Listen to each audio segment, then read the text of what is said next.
Today we're comparing the new Galaxy Tab S10 FE versus the new iPad 11th generation to see which is the better option. I think a lot of people will be surprised by this one, but let's go ahead and get started.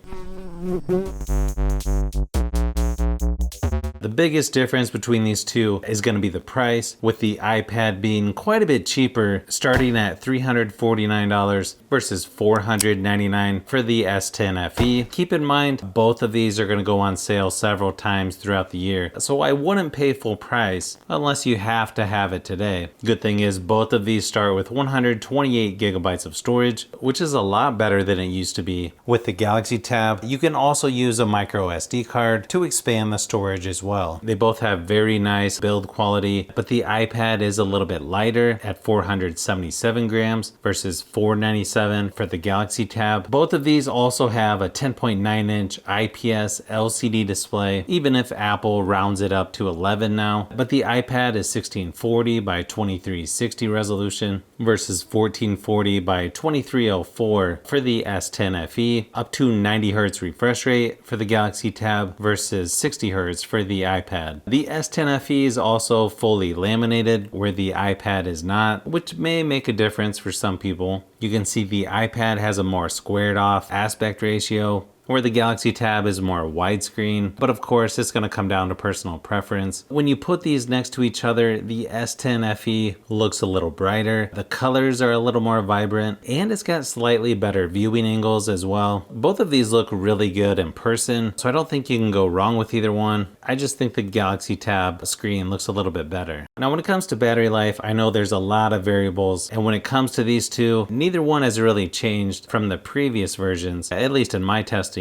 So the advantage goes to the S10 FE. After running the same battery drain test at 100% screen brightness, the Galaxy Tab lasted about 7 hours compared to 5.5 hours for the new iPad. You should be able to get a couple days with mixed use for both of these. You also have up to 45 watt fast charging with the Galaxy Tab versus 20 watts for the iPad. But if you want the tablet with better battery life, I'd go with the S10 FE. Software-wise, the S10 FE has a really nice upgrade, now getting 7 years of software updates, where the iPad could be similar, maybe less. Not really sure since Apple doesn't advertise that, unfortunately. Probably going to be personal preference on which has the better software. I do like things about both, and you can do a lot of the same things on either one. One advantage with the S10 FE is you have Samsung DeX, which is nice to have if you want to be a little more productive. One advantage for the iPad is it has video out, so you can use an HDMI adapter to connect to a TV, projector, or external monitor. You also get the fingerprint scanner right on the power button for both of these, which is always nice to have on any tablet. Nice thing is the S Pen is included with the Galaxy Tab, plus you don't need to charge it, where the USB-C or first gen Apple Pencil is available for the iPad, but at an extra cost. And of course you have to charge both of those. Regardless of which one you go with, I think both of these are good options, and again, it may just come down to personal preference. Now when it comes to performance, both of these tablets have nice improvements over their previous versions. The iPad has the A16 Bionic chip versus Exynos 1580 in the S10 FE. The iPad's going to win this category by quite a bit, so if you need to do more intense things like video editing, you'd probably want to go with the iPad, but the S10 FE is still powerful enough for most things that you would need to do on a tablet, in my opinion. Kind of the same story with gaming. The iPad is going to have better graphics and frame rates. It's just going to feel smoother when gaming on the iPad, even though the Galaxy Tab has a higher refresh rate. Of course, it's going to come down to which games you're playing, but for the most part, the iPad is going to be the better option for gaming and has better overall performance.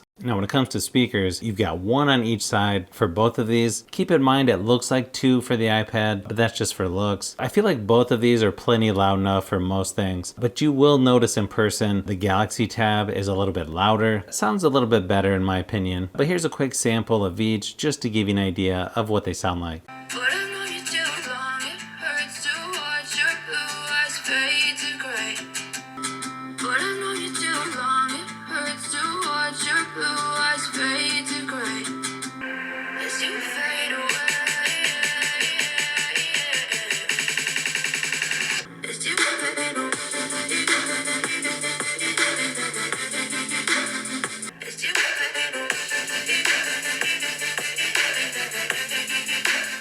Now when it comes to cameras, the S10 FE has been upgraded to 13 megapixels on the back, still 12 megapixel on the front, and then 12 megapixels on the front and back for the iPad. Now your cell phone's probably going to be better than both of these, but still pretty good quality overall, at least for tablets. You can also shoot up to 4K 30 frames per second for video recording on the S10 FE versus slightly better 4K 60 frames per second for the iPad. Here's a quick sample of each just to give you an idea of what to expect.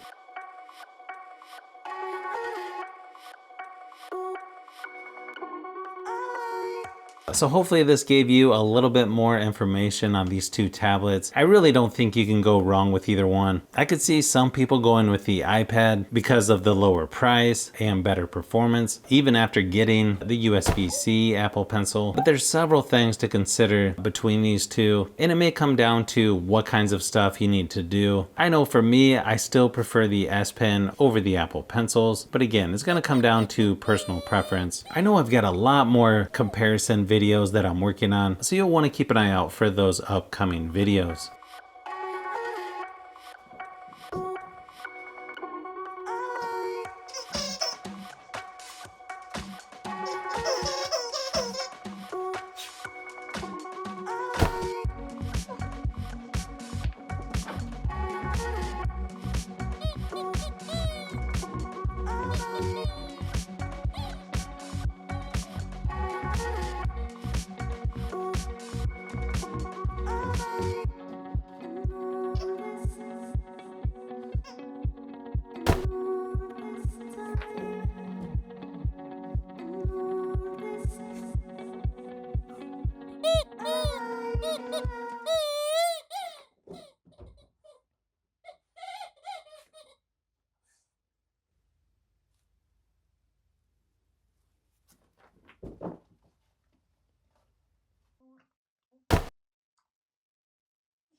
So if you've made it this far into the video, you may want to say thanks by subscribing, and don't forget to give a thumbs up if this video was helpful. This is Brian from Fishbee Productions. Thanks for watching, and I'll see you on the next one.